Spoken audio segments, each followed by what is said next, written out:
Hey, what's up, everybody? Welcome back to Tech Help Guys. So for today's video, I'm going to share with you how to use or basically what Artera RMM is.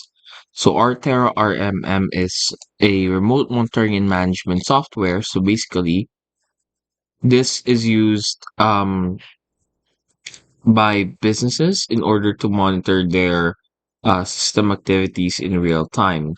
So as you can see here, you have real-time monitoring and alerts. They also provide you with IT automations, patch management, and server monitoring.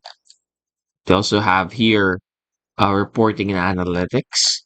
At the same time, it's integrated with AnyDesk or Splashtop. So those are the things, just some of the things that you'll be getting from Artera RMM.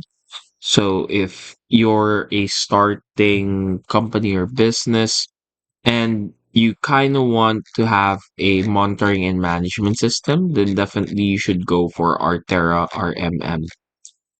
You can start with a free trial now, or you may go to their website to check out some of their pricing.